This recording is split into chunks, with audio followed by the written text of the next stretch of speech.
मौजूद है गोड्डा में और पिछले 7 तारीख से नामांकन का डेट स्टार्ट हो चुका है और 14 तारीख तक चलेगी। और यहाँ पर जितने भी प्रत्याशी हैं गोड्डा में अलग अलग पार्टियों के, वो आकर अपना अपना नामांकन करवा रहे हैं। तो एक लोक हित अधिकार पार्टी के नाम से एक पार्टी है, इनके राष्ट्रीय अध्यक्ष जो है वो रोशन लाल गुप्ता जी है। तो आइए बात करते हैं। सबसे पहले झारखंड के प्रदेश अध्यक्ष जी है, तो इनकी क्या विचारधारा है और क्या मुद्दा रहेगा इस बार लोकसभा चुनाव में, इनसे बात करते हैं। सबसे पहले तो आप बताइए आपका नाम और आप किस पद पर हैं और क्या मुद्दा रहेगा इस बार लोकसभा चुनाव में आपका। मैं सुनील साहू, प्रदेश अध्यक्ष झारखंड प्रदेश लोक हित अधिकार पार्टी। लोक हित अधिकार पार्टी एक नई पार्टी है झारखंड में या कहीं इस देश में। हम पहली बार चुनाव लड़ रहे हैं लोकसभा। आज़ादी के 75 वर्षों में किस पार्टी के किस सरकार ने जनहित में क्या किया, एक झंडा उधर दीजिए, किसी को हाथ में एक झंडा पीछे खड़ा करवाइए। करने के बाद यह पार्टी का गठन हुआ है। इस देश को 3 चीजों की सख्त आवश्यकता है। आज तक किसी भी पार्टी के सरकार ने उस पर ध्यान नहीं दिया। पहली कि आम जनता को सरकार शिक्षा फ्री करे, चाहे वो प्राथमिक विद्यालय हो चाहे उच्च शिक्षा क्यों ना हो। ये आपके मैनिफेस्टो में, आपके पार्टी के मैनिफेस्टो जी, ये मेरा मैनिफेस्टो में शिक्षा पूरी तरह से फ्री कर देना चाहिए। हम लोग गांव जाते हैं, गांव में देखते हैं 100 बच्चे, पता चलता है कि 100 बच्चों में से 5 बच्चे पढ़ने में बहुत तेज, लेकिन उनके माता पिता निहायत गरीब हैं। वो चाह कर भी अपने बच्चों को शिक्षा नहीं दे सकते। अगर सरकार ये जिम्मा ले ले तो वो गरीब घर में जन्म लेने वाले तेज बच्चे पीछे खड़ा करवाइए ना, एक तो झंडा ले सकते हैं, देश का गौरव बढ़ा सकते हैं। तो शिक्षा पूरी तरह फ्री हो। चिकित्सा, हमारे देश में कम से कम आधा से 1% लोग ऐसे हैं जो गरीबी में जी रहे हैं, बड़े बीमारी के शिकार हो गए। डॉक्टर ने कहा कि 1 करोड़ खर्च होगा इसको बचाने में, वो भगवान भरोसे घर में लाकर छोड़ देते हैं। बेवजह असमय हमारी कई बहनें विधवा हो जाती हैं, कई बच्चे अनाथ हो जाते हैं। आधा 1% हम अपने नागरिकों का बड़ा से बड़ा बीमारी का इलाज सरकारी खर्चे पर नहीं कर सकते। सरकार तो 5 लाख दे रही है इलाज के। अब डॉक्टर कहेंगे 1 करोड़ लगेगा, तो 95 लाख कहाँ से लाएगा वो गरीब। आप ही मुझे बता दीजिए, 5 लाख दे रही है, डॉक्टर कहेंगे इनका इलाज में 1 करोड़ का खर्च है, 95 लाख वो गरीब कहाँ से लाएगा। देश के और मुद्दे को भी तो देखना है ना। तो नहीं, ये ज्वलंत मुद्दे हैं, ये ज्वलंत मुद्दे हैं। जनता की पैसा ही तो हम जनता के पीछे खर्च करते हैं। कोई सरकार जो है अपना जमीन बेचकर, घर का जमीन बेचकर नहीं लाता है। अगर सरकार 5 लाख रुपया आयुष्मान भारत में दे रही है तो कोनो गुजरात से जमीन बेच के नहीं ला रहे हैं, वो हमारा ही पैसा है। लेकिन हमारा कहना है कि हमारे देश में आधा प्रतिशत 1% ऐसे लोग हैं जो गरीबी में जी रहे हैं। करोड़ों रुपया जब उनके इलाज के लिए जरूरत पड़ती है तो वो बेवजह मर जाते हैं, मरने का इंतजार करते हैं। फिर हम कैसे सरकार जो अपने देश के नागरिकों के लिए कुछ कर नहीं सके। तो चिकित्सा फ्री होनी चाहिए, शिक्षा फ्री, चिकित्सा फ्री। तीसरी बात कि वोटर के वोट से जीत कर जाने वाले विधायक, सांसद जिंदगी भर पेंशन उठाते हैं, फिर वोटर पेंशन क्यों नहीं। हमारे वोट से जीतने वाला विधायक जिंदगी भर पेंशन लेगा, हमारे वोट से जीतने वाला सांसद जिंदगी भर पेंशन लेगा, फिर वोटर को वोटर पेंशन क्यों नहीं। विधायक और सांसद तो कहते हैं कि हम जनता की सेवा कर दो, तो उनकी सेवा करने के एवज में उन्हें हाँ, तो मोदी जी के शासन में बहुत ईडी और सीबीआई एक्टिव है। इतनी सेवा करते हैं लोग, पता चल गया। वो तो एक तरफा एक्टिव है, सरकारी पक्ष में एक्टिव नहीं है, विपक्ष में एक्टिव है। अगर दोनों पक्ष में एक्टिव हो जाए तो पता चल जाएगा कितना सेवा करते हैं। जवाब देने की जरूरत नहीं है, आम जनता को भी पता है ये कितनी सेवा करते हैं। इसलिए लोक हित अधिकार पार्टी का निःशुल्क शिक्षा, निःशुल्क चिकित्सा और वोटर पेंशन, ये 3 मुद्दे को लेकर हम जनता के बीच जा रहे हैं और जनता का अपार समर्थन मिल रहा है। दूसरे पार्टी के लोग नामांकन करते हैं, सभा करते हैं, रैली करते हैं, पैसा देकर भीड़ बुलाते हैं, और ये आने वाले लोगों ने 10 रुपया 5 रुपया हमको चंदा दिया है, कि हम आपके भीड़ में भी आएंगे और आपको सहयोग भी करेंगे। ये है लोकहित अधिकार पार्टी का बढ़ता हुआ कार्य। झारखंड में कुल कितनी सीटों पर आपकी पार्टी चुनाव लड़ी? सभी सीटों पर। आज मैं प्रदेश अध्यक्ष होने के नाते हमारे साथ हमारे प्रदेश उपाध्यक्ष मोहम्मद अजहर आलम है। हम लोग दोनों हर सीट पर जाकर खुद सामने खड़ा होकर नामांकन करवाते हैं। आज हम 12वां नामांकन करवाएंगे। 13 तारीख को राजमहल का है और 14 तारीख को दुमका का है। मेरा 14 का 14 नामांकन हो जाएगा। हम जहाँ तक मुझे पता है कि पूरे देश में 70 सीटों से अधिक पे आपकी पार्टी चुनाव लड़ रही है, तो सबसे ज्यादा कहाँ पर एक्टिव है आपकी पार्टी? सबसे ज्यादा झारखंड में। झारखंड में, क्योंकि हम झारखंड के सभी सीटों पर लड़ रहे हैं। हम देश के किसी भी राज्य में सभी सीटों पर नहीं लड़ रहे हैं, लेकिन झारखंड एक ऐसा राज्य है जहां हम सभी सीटों पर लड़ रहे हैं, तो जाहिर सी बात है कि सक्रियता यहाँ भी है। लेकिन एक टैग लगेगा आपके ऊपर, वोट काटने का। कहीं आप लोग आपकी पार्टी के ऊपर वोट कटवा का टैग लग गया तो फिर आप लोग क्या जवाब देंगे? टैग लगाने वाले लगाते रहे। जो लोग 75 साल जनता का शोषण किया वो किसी भी प्रकार का टैग लगा सकते हैं। अब उनके टैग के डर से हम सच्चाई की लड़ाई लड़ना छोड़ दें, सच बोलना छोड़ दें। आज हम जन्म लिए हैं, कोई भी बच्चा जन्म लेता है तो 2 दिन में उठकर खड़ा नहीं हो जाता है, टाइम लगता है। तो हम बहुत कम समय में जितना आगे बढ़े हैं, ये इतना तेजी से तो कोई नहीं बढ़ा है। 1985-90 में मेरे आंखों की बात है कि भाजपा जो आज विश्व की सबसे बड़ी पार्टी कहती, कई विधानसभा में 2500-2000 वोट लाती थी, जैसे खत्म होगा तो उस समय उनको भी कोई कहता होगा वोट करवा ले लीजिए।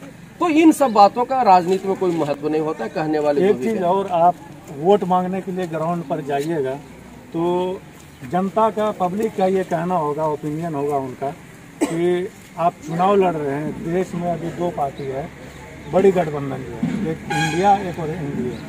तो अगर जनता बोलेगी ये शायद आप किसी पार्टी से गठबंधन कर लेते तो आपको ज़्यादा फायदा होता, कोई एक पार्टी जीत जाती, तो इस पर आप क्या बोलेंगे जनता को? क्या देखिए, गठबंधन करने के बाद फिर हम जिस मुद्दा को लेकर चले हैं, जिस जनहित के लिए कदम बाहर निकाले हैं, फिर वो बाधित हो जाएगा। अब 2 गठबंधन जो है, इंडिया का आवाज नहीं उठा पाएंगे आप गरीबों के? नहीं उठा पाएंगे, जाहिर सी बात है ना। चूंकि इंडिया गठबंधन और एनडीए गठबंधन, इंडिया गठबंधन को लीड करता है कांग्रेस। इस देश में 75 साल में 58 साल तक कांग्रेस ने राज किया। उसने भी तो निःशुल्क शिक्षा का बात नहीं किया, उसने भी तो निःशुल्क चिकित्सा का बात नहीं किया, उसने भी तो वोटर पेंशन का बात नहीं किया। अब फिर इधर अटल बिहारी वाजपेयी जी के नेतृत्व में 3 बार भाजपा ने सरकार किया, और 10 साल से तो प्रचंड बहुमत के साथ मोदी जी, इन्होंने भी निःशुल्क शिक्षा, निःशुल्क चिकित्सा, वोटर पेंशन की। तो जैसा हमारे लिए इंडिया है वैसे ही हमारे लिए एनडीए है। दोनों एक सांपनाथ है, एक नागनाथ है, इसलिए जनता को दोनों नाथ से बचाना है और आगे ले जाना है। सर, निःशुल्क शिक्षा की जहाँ तक बात है, अभी स्कूल में निःशुल्क शिक्षा और मिड डे मील भी मिलता है, इस पर आप क्या बोलना चाहेंगे? स्कूल में मिड डे, देखिए ये हमारा कहना है उच्च शिक्षा। अगर हमारा बच्चा इंजीनियरिंग करना चाहता है तो हम गरीब आदमी 50 लाख रुपया डोनेशन देकर बड़े महाविद्यालय में, इंजीनियरिंग कॉलेज में उनका एडमिशन नहीं करवा सकते। सरकार इसका जिम्मा ले। अगर हमारी बेटी MBBS करना चाहती है और वो योग्य है, और हमारे पास करोड़ों रुपया नहीं है कि उसको हम किसी MBBS के लिए एडमिशन करवा सके। बहुत सारे ऐसे कॉलेज हैं, मेडिकल कॉलेज हैं, जहां बहुत बड़ी बड़ी राशि डोनेशन में लिया जाता है। सरकार इसकी जिम्मा ले। ये मिडिल पास करवा कर क्या करेंगे? मैट्रिक पास करवा कर क्या करेगा? आज के जमाने में MA और BA और PhD करके लोग सड़क पर घूम रहे हैं, तो ये मैट्रिक पास करके और मिडिल पास कर क्या करेगा? इसीलिए उनको टेक्निकल शिक्षा भी मिलना चाहिए। आप शिक्षा और रोजगार की बात कर रहे हैं, लेकिन सरकार कहेगी कि हम आपके, जैसे कि गोड्डा लोकसभा की बात करें, यहाँ पर रेलवे ला दिए, एयरपोर्ट आ गया, एम्स आ गया, अडानी आ गया, तो वो कहेंगे कि हम इतना कुछ विकास कर दिए। एक तरफ आप रेलवे लाइए और दूसरी तरफ रेलवे को बेच दीजिए, क्या मिला पब्लिक को? ताली बजाइए ना। एक तरफ रेलवे लाइए और दूसरी तरफ उसको प्राइवेट सेक्टर के हाथ बेच दीजिए, तो पब्लिक का संपत्ति तो आपने बेच दिया, पब्लिक को क्या दिया? ये सब आईवास है और कुछ नहीं है। आज कई ऐसे परिवार हैं, हम लोग चूंकि गांव देहात में घूमते हैं, कई ऐसे परिवार हैं जिनके यहाँ सब्जी बनता है तो दाल नहीं बनता है, दाल बनता है तो सब्जी नहीं बनता है। कोई घर तो ऐसा है जो माड़ भात खा के गुजार रहा है, इतनी महंगाई है। क्या और 2014 में तो इन्होंने नारा दिया था, बहुत हो गई महंगाई की मार, अब की बार मोदी सरकार। भैया महंगाई तो आपने 4 गुना बढ़ा दिया। बहुत हो गई बेरोजगारी की मार, अब की बार मोदी सरकार। 10 साल में तो आपने रोजगार ही नहीं दिया। हर साल 2 करोड़ रोजगार का वादा भी था, लेकिन वादा कितना पूरा हुआ हमसे अच्छा आप जानते होंगे, आप मीडिया क्षेत्र से हैं। इसीलिए जनता अपने को ठगा महसूस कर रही है, जिसका सबसे बड़ा परिमाण कि आज वोट प्रतिशत घट रहा है। एक बात और आपसे, 2014 में महंगाई की मार वाला नारा था, 2019 में रोजगार वाला नारा था, लेकिन इस बार मोदी जी न बेरोजगारी पे बात कर रहे हैं और न ही महंगाई पे बात कर रहे हैं। कई बार उनको स्टेज पर ये कहते हुए सुना गया है कि हिंदू बहन बेटियों का मंगलसूत्र छीन कर मुसलमानों को दे दिया जाएगा अगर कांग्रेस की सरकार आएगी, तो इस पर आपका क्या विचार है? देखिए, पिछले 10 वर्षों में मोदी सरकार ने जनहित में काम नहीं कर पाए। अब जनता के बीच वो महंगाई पर भाषण दे ही नहीं सकते, जनता नोच लेगी। वो बेरोजगारी पर भाषण दे ही नहीं सकते, जनता उन्हें नोच लेगी, वही नोच लेगी। तो इन तमाम चीजों को दबाने के लिए और जनता के दिमाग को भटकाने के लिए अंत संत बात कर रहे हैं। अब मंगलसूत्र की बात जब मोदी जी करते हैं तो हंसी आती है कि इस देश का पहला आदमी हमारे मोदी जी हैं, जिन्होंने मंगलसूत्र का कभी सम्मान नहीं किया। वो आदमी मंगलसूत्र की बात कर रहे हैं। अधिकार पार्टी जिंदाबाद, अधिकार पार्टी जिंदाबाद। उनसे जाकर पूछिए मंगलसूत्र का महत्व। इसीलिए जनता के दिमाग को भटकाने के लिए इस तरह की बातें की जा रही है। और मैं अकेले मोदी जी को दोष नहीं दे रहा हूँ, कांग्रेस भी 58 साल में यही किया। जो आज मोदी जी कर रहे हैं, जो आज भाजपा कर रही है, 58 साल में कांग्रेस ने भी यही किया। इसीलिए न हमको एनडीए पर भरोसा हो रहा है, न इंडिया पर भरोसा हो रहा है। हम एक तीसरी ताकत बन के दोनों को मुंह तोड़ जवाब देना चाहते हैं। और इसके लिए ये थे लोक हित अधिकार पार्टी के प्रदेश अध्यक्ष आपसे बात कर रहे थे, जो आप इस पार्टी के प्रत्याशी हुए, तो आप भी अपना कुछ मत रखिए। सबसे पहले आप अपना नाम बताइए, जनता नाम चाहती है। मेरा नाम टिपलाल सा हुआ। मैं सबसे पहले तो गुड्डा लोकसभा के स्थानीय, मेरा घर हुआ मोहनपुर मारखंड पंचायत। मैं बोलना यही चाहता हूं कि देखिए, वयस्कों को तो देखा बार बार, कम से कम युवा को तो एक बार देख के देखो। कहने का मतलब तात्पर्य यही है, बूढ़ा आदमी तो सबने देखा, जवान को भी देखिए एक बार, युवा को भी देखिए, युवा क्या करता है। और पहली बात कि हमारे देश में देख लीजिए, आज जेपीएससी का एग्जाम होता है तो पेपर पढ़ के आता है वहाँ एग्जाम दे के, इसके बाद घर भी नहीं पहुँचता है, पता चलता है पेपर लीक हो गया। आप हमको ये चीज बता दीजिए। हम जनता से सवाल जनता से नहीं कर रहे हैं, बल्कि जो है गवर्नमेंट से सवाल कर रहे हैं कि हमारे जो है जो जेपीएससी का एग्जाम दे के है, उसका बच्चा, आप ये हमको नहीं लगता है कि वो जो है ना कहीं पैसा जो है ना तोड़ के लाया होगा, मेहनत से किया होगा काम उसका घर वाला, या तो कहीं ब्याज लिया होगा या जमीन बेचा होगा। 1 साल पढ़ाया, 2 साल पढ़ाया, आज जाके जो है एग्जाम देने गया, वहां से एग्जाम देने के आता है एग्जाम देके, फॉर्म भरने का पैसा लगता है, फॉर्म जाने का पैसा लगता है, बिल्कुल लगता है। और वो गरीब आदमी कहाँ से देगा? और जबकि परीक्षा देने के बावजूद भी आने के बाद घर में पता चलता है कि जो है एग्जाम में कैंसिल हो गया, पेपर लीक हो गया। अब बताइए वो बच्चा वो छात्र छात्रा जो है खुदकुशी करेगा क्या नहीं करेगा? वो आज गरीब का बच्चा, हमारे जो जितना भी छात्र छात्रा है वो खुदकुशी करता है, तो इसमें गलती किसका है? उसको कड़ी से कड़ी सजा भी मिलनी चाहिए। और मैं चाहता हूं कि लोक हित अधिकार पार्टी में समर्थन करें और इसको एक बार जो है युवा को जिताइए। मैं गारंटी देता हूं जिंदगी में जो है ना वोट मांगने युवा कार्य नहीं करेगी और लोक हित अधिकार पार्टी कार्य नहीं करेगी, क्योंकि आप उसको वोट देंगे ही देंगे, क्योंकि इतना काम करेंगे वो, और आपके जन जन घर घर जाके काम करेंगे। वो नहीं कि एक बार जीते 5 साल जाके बैठेंगे देवघर में तो दिल्ली में या तो भागलपुर में, ऐसा कभी नहीं होगा।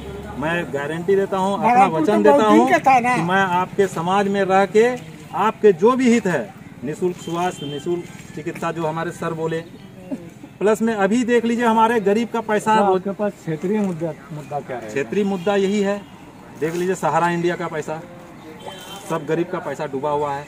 हमारे जो ऊपर हैं वो तो सीधे बोलते हैं कि मिलेगा। इस बार का अनाउंसमेंट में हुआ कि चुनाव से पहले मिल जाएगा। इस तरह से कई वादे किए कि पैसा मिल जाएगा। कई किस्तों में मिल आप हमको दिखा दीजिए, आप हमको प्रूफ दिखा दीजिए कि आधार कार्ड और कुछ शायद OTP लिया जा रहा था। आप एक बताइए, किसी को 1 लाख रुपया कोई पाता है, उसको 5,000 रुपया भेज दिए तो ये बड़ी चीज नहीं हुआ। मेरा कहने का मतलब ये है कि यदि ये चीज पैसा जो है, जिसका डॉक्यूमेंट जो भी है, जो भी पैसा है, उसको ब्याज सहित मिलना चाहिए, क्योंकि वो जो है अपना पेट काट के पैसा रखा हुआ है उसमें, ये नहीं कि पूंजीपति उसमें पैसा रखा हुआ है। पहला बात। दूसरा बात, आज हमारे किसान के गाँव में ना पताल बोरिंग है, ना कुछ फसल लग रहा है। क्यों नहीं लग रहा है? बोरिंग के चलते। क्योंकि हमारे यहाँ पे जो जीत के जाते हैं वो दुहरा के देखने ही नहीं आते हैं। देखेंगे तब तो पता चलेगा कि खेत में कुछ फसल लगा है कि नहीं लगा है। जीत के जो गए हैं तो बोल रहे हैं कि बहुत विकास हो गया। मैं तो वही बोलता हूँ कि हर गांव में जाके ये बात बोले। मतलब यदि वो जीत के इतनी बड़ी कंपनी आ गई अडानी, अब क्या विकास चाहिए? अब क्या बोले अडानी के बारे में? ये जो गर्मी का मार जो झेल रहे हैं हम लोग, उसी का देन है। रोजगार तो छोड़ दीजिए, बिजली तो छोड़ दीजिए। बिजली तो जान ही रहे हैं बांग्लादेश आ रहा है, जबकि वो बोला गया था कि 1/4 भाग जो है गोड्डा को बिजली मिलेगी। ना बिजली मिला ना रोजगार मिला, लेकिन गर्मी जरूर मिल गया। आज जनता जो है त्राहिमाम है गर्मी के कारण से। कि कोयला ऑस्ट्रेलिया से आता है, बिजली बांग्लादेश जाती है। सही बात है। गुड़ा वाले क्या फायदा हुआ? मेरा कहने का मतलब ये है, क्या हम लोगों का शोभा, क्या देखने के लिए शोभा यहाँ इतना जंगल झाड़ नहीं था? कोयला मेरा, अमरक मेरा, सोना मेरा, तेल मेरा, सारा चीज जो है यहाँ से खनिज संपदा मेरा, और उसका मालिक बनता है कोई और यहाँ का जो है रोजगार हम लोगों का यहाँ पे रोजगार तो मिला नहीं। मेरा यहाँ का जो झारखंड का सब पलायन करता है बाहर, बाहर का आदमी आके यहाँ पे काम करता है, नौकरी करता है। क्यों? हमारे हक और अधिकार में ये नहीं है। आज जो हमारे संविधान में जो बोला गया है, जिसकी जितनी जनसंख्या भारी उसकी उतना हिस्सेदारी। तो आज आप दिखा दीजिए हमको। का मेन मुद्दा है कि गरीबी को देखते हुए, जो जमीन क्षेत्र को देखते हुए काम विकास होना चाहिए। जब मेरा घर ही सुरक्षित नहीं है तो बाहर सुरक्षित करके क्या करेंगे सर? मैं खुद मर रहा हूँ यहाँ पे जमीन में, मुझे मारने के लिए 10 आदमी आ रहा है, तो क्या करूँ? हम ऊपर से छलांग मार के ऊपर चल जाए? मैं तो यहीं पे रहूँगा।